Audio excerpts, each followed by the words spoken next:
Hello. All right, guys. It's online. It's unscheduled live because I'm too excited. I want to share some things I'm doing with n8n and WhatsApp automations. And I was working on this in the last 2 days. And I got a few screens that I want to share with you all because while I was doing it, I was like, oh my God, if someone had done it before, it would be very, very useful. But yeah, it how it is. Probably someone have done this. If I look scroll into YouTube and try to find someone have may have done something like this. I don't know. But I want to share exactly with you a few things I'm building. Let me share my screen first. Wait, okay, here it's on WhatsApp. Here we go. So, first things first, there are two automations I want to share here to document that I've done. One of them is the ability to transcribe audios that I receive on my WhatsApp. So here's I'm using a secondary account that is not my main account, but let's take as example. I will send a message from this WhatsApp to my personal WhatsApp as someone. So the account I'm using here is from someone who is interacting with me. Let's use this as example, and I will record the audio in Portuguese because it is the language I set it up to do the translations. But if I do in English, I think it translates. Let's see.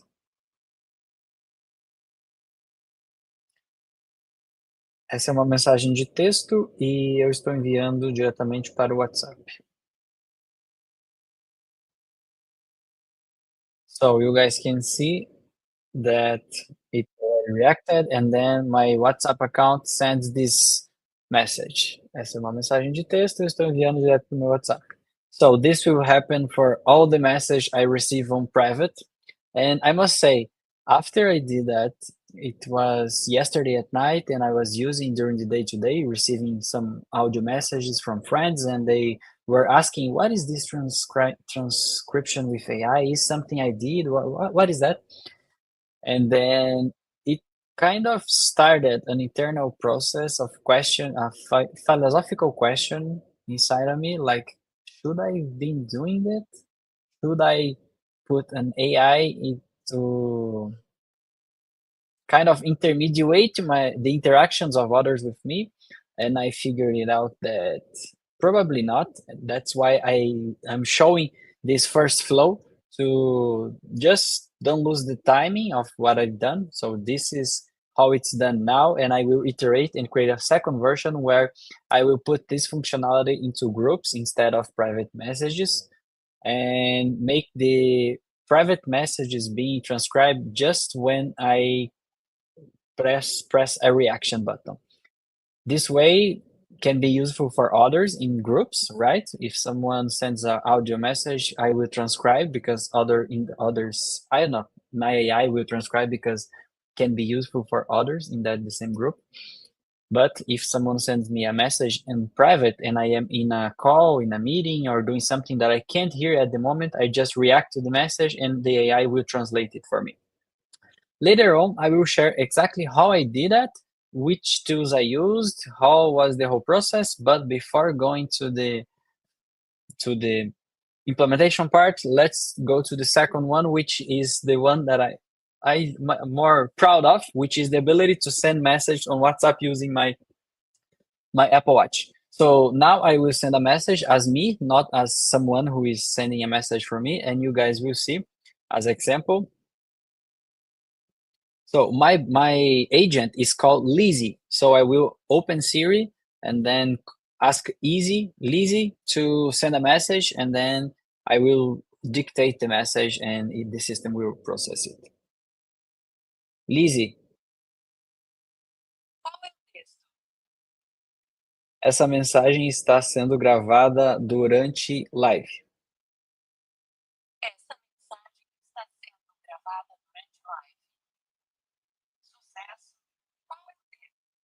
I don't know if you guys will be able to hear what the feedbacks that she's saying, but she's basically repeating what I just said. And here we go. You guys can see. Wait, here. SMS, this message is being recorded during live. That was the message I sent using my Apple Watch. So now I will give next interaction. I will give this agent access to my contacts, and then I will be able to just press Siri and say something to someone in WhatsApp. And actually, I forgot to mention something very important. All of this comes from interaction with my friend who did a lot of automations, but he's being able to send Pix, which is a payment system from Brazil. Most Brazilians who are watching, they will recognize about that. But the point is, we'll be able to, hey Siri, and send a Pix to someone who is in my previous list of contacts, and it will happen. So that's why I couldn't wait to share tomorrow or later, because the project is evolving. And then I thought, okay, I need to share this at this state now, and I want to develop the habit to do more lives on this channel. So that's why I'm here, just sharing without any schedule or nothing. Okay, so how I did this? How was the process to build these two integrations to transcribe automatically the messages on my WhatsApp and also send messages from Apple Watch? And I see that there is some audience here. There's 6 members watching me right now, and it would be awesome if you guys could leave a comment in the chat just to see, just for me to see that you guys are understanding, because I think it's the first time I'm doing an English live on this channel, because previously it was all Portuguese content. Actually, this channel was pretty stealth in this last years, last months at least. I was doing all the content on Web3 Dev channel, and I just decided to start it now from nothing, because I wanna share more English content on this channel. I'm using StreamYard, so I can't see if you guys are coming from Twitter or from YouTube.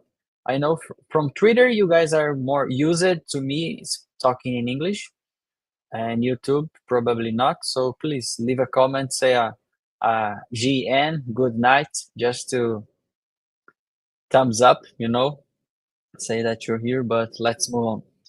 I'm basically sharing the 2 automations I've done. And yeah, Anabida is here. She's saying that it's fine to understand. Okay. Okay, going back. 2 automations, and let's share how these 2 automations was done.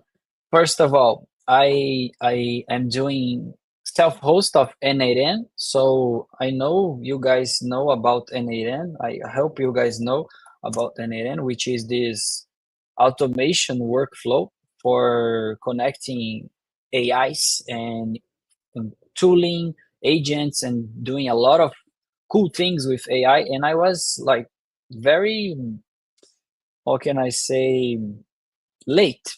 Let's say I felt I was late on n8n, because everyone was talking about it and building stuff with n8n, and I wasn't. So I thought, okay, I need to catch things up. And the first thing I thought, okay, what do I use every day? WhatsApp. How can I integrate n8n with WhatsApp? And then I discovered that I can basically host n8n on 2 ways. One is I pay $29 per month to host them on the cloud. Second is I can do self-hosting of n8n. The second is harder, but it's harder even if you are a developer or not. If you decide to do self-host of something, because you need to set up Docker containers and manage your infrastructure, and that was what I decided to do. Then I got VPS from Hetzner, because I think they are the cheapest VPS available on the market, because you need a fixed external IP address to be able to reach your instance from any place in the world. And if you are not using a VPS and you are using a shared hosting, they don't have a static IP.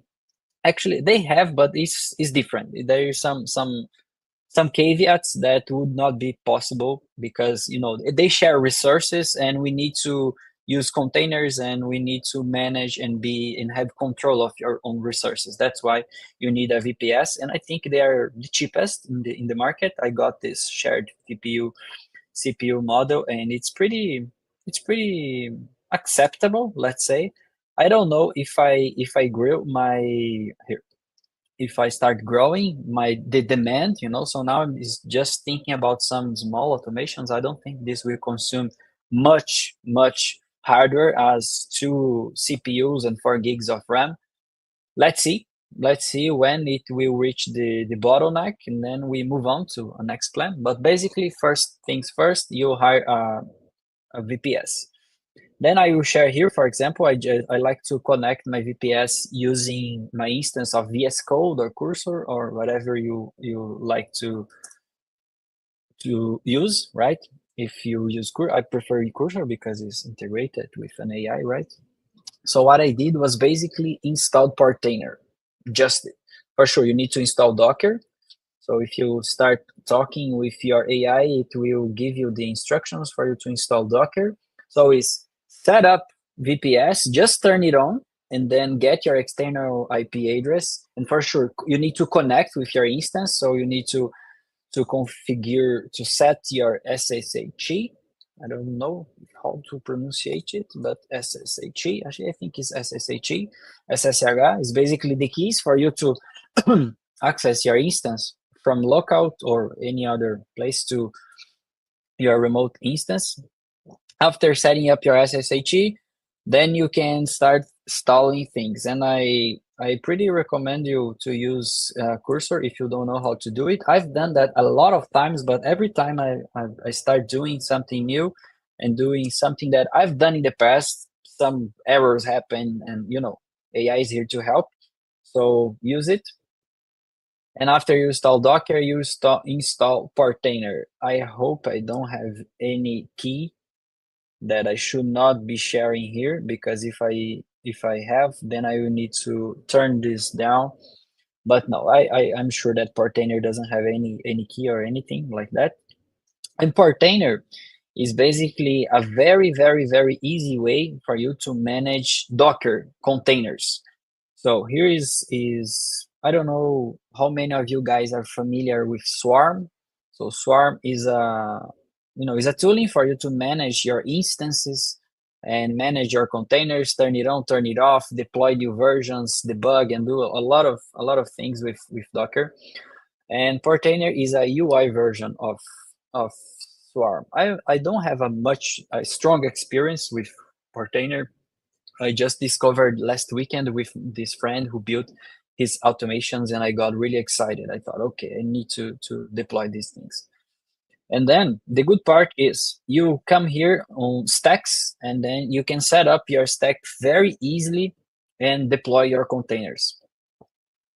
First, the first instance that I deployed was Traffic, because since we have an instance of a machine, it's a server that is running and receiving, can receive traffic from web, and will receive traffic from my toolings and from my workflows and etc.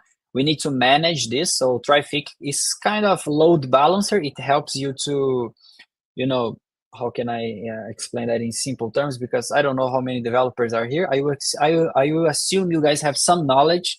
So a load balancer is basically when your machine is managing and handling a lot of demand from different services. Let's say you have, in my case, I have Postgres database, I have Evolution, I have n8n, I have these different instances consuming hardware and demanding network. Traffic tries to balance the usage of network, and direct the requests which are coming from one side and go to the right place.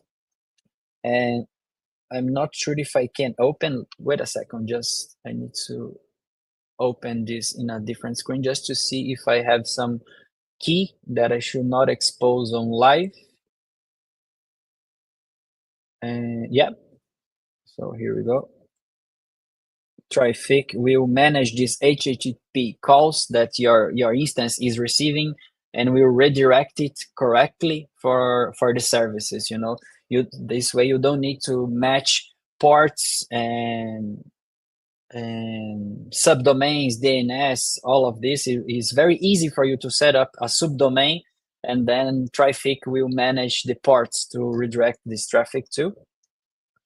So if any of you guys want to use this to deploy your instances, just let me know. I will share, because my friend shared with me, and I still struggled a bit. I took a few hours to deploy everything, even though he did the hard part, the hardest part of the work, which was figure things out firstly, and then he just shared with me. For sure, I need to change a few things, and I just need to know if I can expose here. Yeah, okay. So Traffic is the first instance, and then here we have other stacks. And let me just take a step back. I think I'm going too quick. Please let me know, guys, in the comments, because I want to share everything that I'm doing, but sometimes I know that I can go too fast, because I want to pass over all the content, but sometimes it's better to go a bit slow to share all this info. Let me know in the comments. So first, you style Docker install Portainer to manage your instances, and then your first instance of your first service you want to deploy is Traffic to manage the services that you will be deploying later. And then the first one I deployed later was Postgres, because most of these services will require some database, right? And n8n requires Postgres. Then I deployed Postgres. Let me see it again if I can share here, because I think I have some keys that I should not expose. Yes, I just take this down. Yes. So for you guys who are familiar with Docker, I know this is not something not new. It's basically the file that you set up to deploy your instance, and then once you deploy the instance, you can see if this instance is running properly. Here, you can see that there was a bug on my instance today in the morning, and it's very easy with Portainer to see all the instances of services that are running as expected, and the errors as well. You can just click here and debug and see what was wrong with your instance. I will not go longer here on Docker, because I know this is a subject for a whole life itself, right? So to make things simple, you deploy your stack, which is the setup of the service you want to use, and then Portainer will deploy this container instance for you, and you can track if it's working or not. And then you can track your services here in the list, all the services that are running, which in my case, for the first service I deployed was n8n, because I want to do these automations, right? And then I started with this, let me see, with the transcript. It was the first instance, the first automation I started doing. And inside this automation, it requires some other automations. So here, remember the message that once sent, it goes as an audio and then it transcribed. It goes through this flow. It basically is used through a webhook. Here, you select your path. Here, for sure you need to build some authentication. I did not build any authentication, so I will need to change this right after the live, because I don't want to expose my webhook here. It's already exposed, so I will need to change this webhook later. But you guys can set up some authentication for to protect your URL if it's some service that you use in more places, and safety is always recommended. So webhook receives this event that comes from, wait a second. I think I cannot expose this. Wait a second.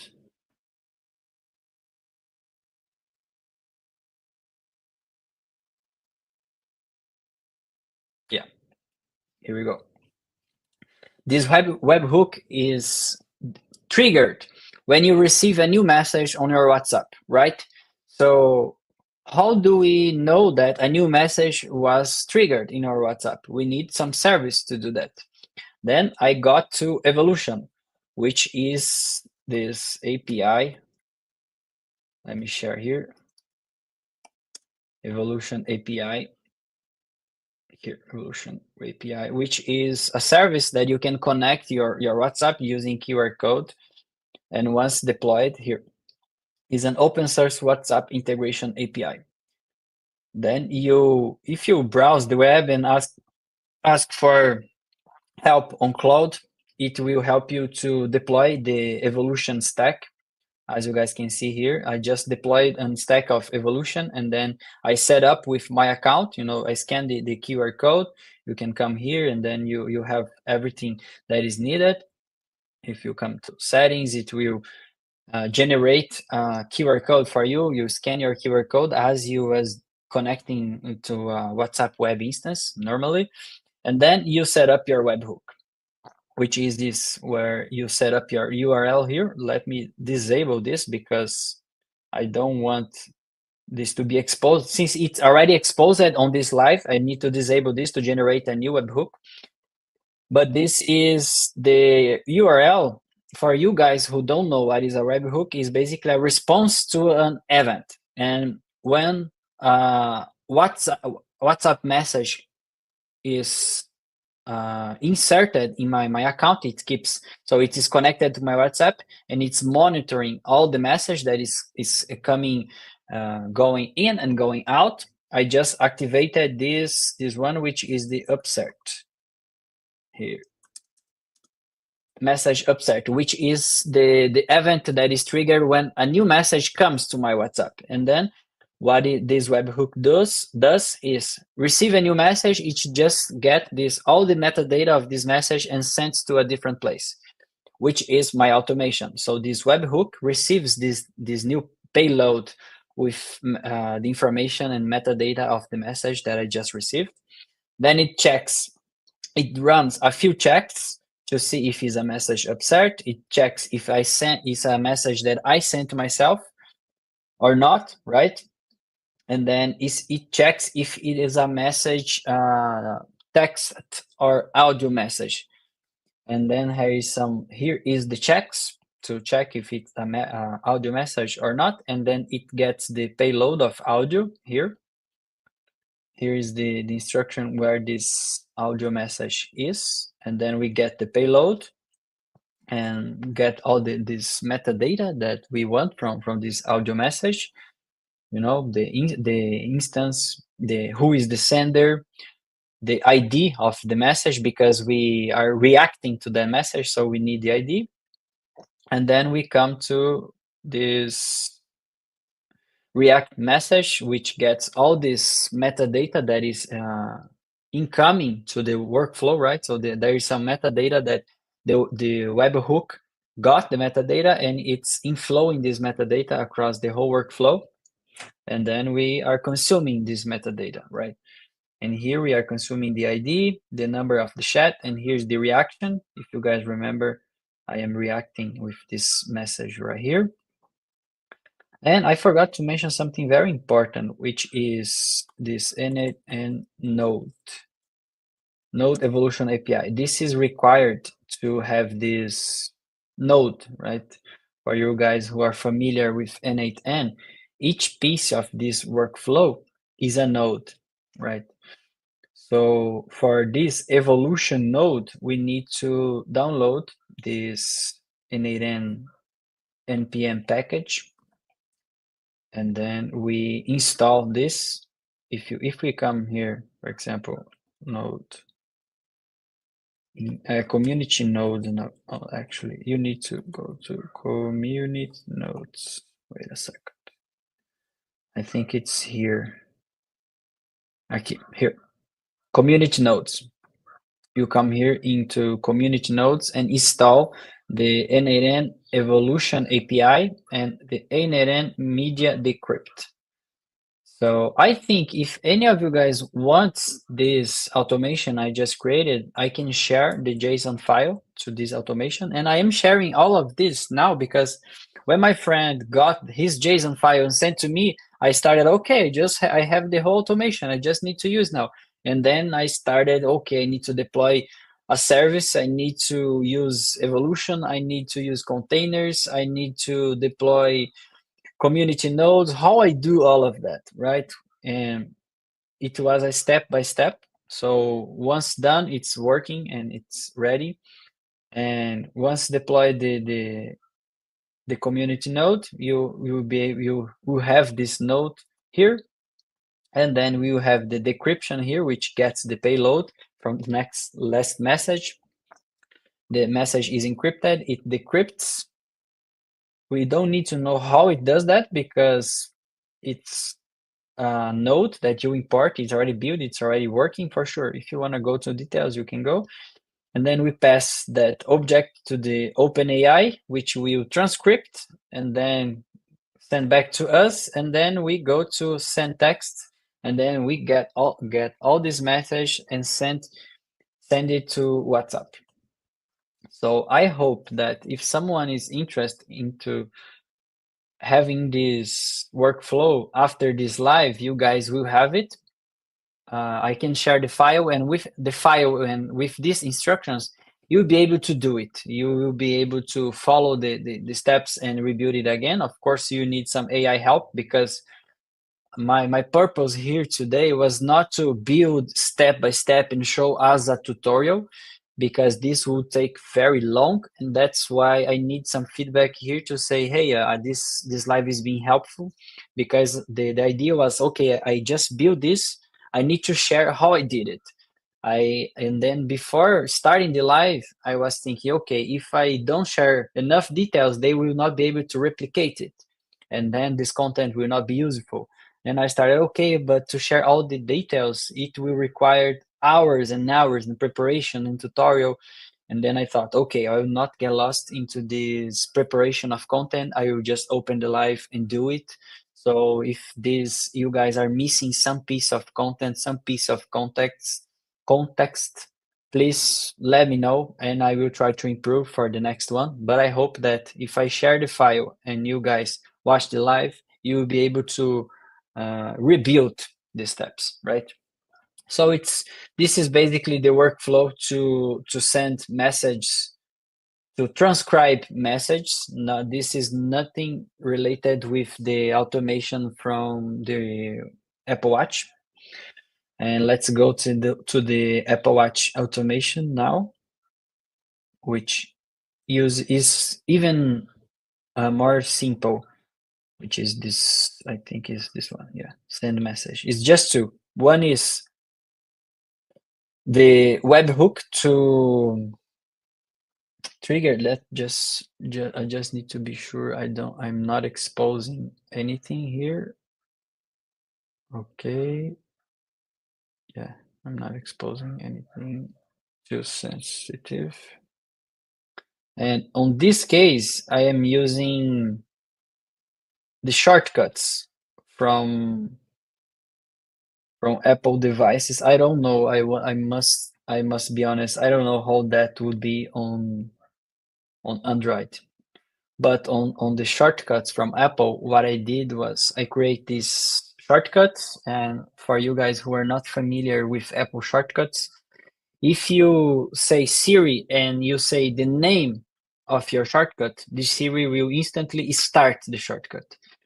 And if you name it like Dodo, for example, Duda or something, I don't know, something that is easy for Siri to transcript, to understand. So if you put a complex name, the transcription from Siri is not that good, so might not work as expected. That's why I choose Lizzie, because it's easy to recognize, and I think I will take that as a name for my next agents. So this is my agent Lizzie, and when I say Lizzie, it starts this flow, which is dictate text. It's basically one of the inputs. Dictate text. It will right after. Let's play here for you guys to see. Once I play, it will input here. As you guys are seeing, it's now listening, but it's in Portuguese. That's why. No, it's understanding. Look, so it's waiting for my input, right? Let's stop this. Yeah. And then what it will do, it will show the response because we need some feedback to see if the message we are recording is correct. So, hey Siri, Lizzie, and then I record my message, and then it shows back the message I just recorded, and then it will send the message to this webhook, which is this webhook here. Then I will change it because I'm exposing this live, and you should not expose this publicly. And once it's received, it goes to send message. Sorry, Siri just started talking.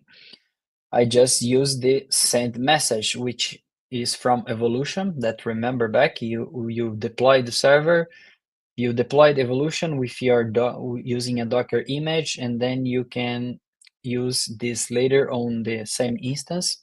Then here is the resources you can use. You can do basically everything on WhatsApp. React messages, send messages on groups, send messages on private, receive messages from groups, receive from private, everything you can do as a user on WhatsApp. Maybe not everything, but probably almost everything. I need to express this. Also a custom API call if you need something that is not pre-built, right? And that's it. Let's go back here. So I get the message, transcribe the message, send a post request to my webhook, and then my webhook will call my Evolution instance and send the message on WhatsApp. And then what the flow does later is just check if it's working as expected, and if it's not broken, right? And if it's if it's correctly, it just says success. Otherwise, it says it failed. And then it waits, it keeps open it if I want to send a next message, right? So this is using Apple shortcuts. And the good part is once you create an Apple shortcut on computer or iPhone, it will share across all your Apple devices. That's why I can use on Apple Watch or my cell phone or in the computer. And now I started to like this was my last 2 days. Yeah, last 2 days of interactions with n8n, and it was like mind blowing because I didn't even created agents yet. I'm just this is just normal workflows, just not normal workflows, but basic workflows. Just using normal services, and now I want to put an agent here. I know that with agents like here, this AI agent, I know that I can send a message from my Apple Watch to my agent, and it will decide what he's need to do, and I can connect to my contacts. I will connect with my banks. I will connect with some apps that I use most, like email, Google Calendar, Apple. I tried Apple Notes, but it's not possible, unfortunately. So I will need to use GitHub projects for projects and to-do lists. But that's it. I will basically start automating stuff using my Apple Watch. And this is possible using Evolution. I hope you guys got an idea about what is possible using Evolution and n8n. All the previous steps I showed was to do the self-host of n8n, but if you don't need, or if if you are okay of paying $30 per month to build your automations and don't need to manage all of this, you can, but you still need to host your n8n instance. So you need to deploy the n8n instance using Docker containers. There is some other tools that is easier, and you can just get the image and place and deploy, and it's live. You just need to map the external IP address from that instance to your subdomain to get easy to access. Like this is Evolution from in my domain. And I think that's it. Let's see if I missed something.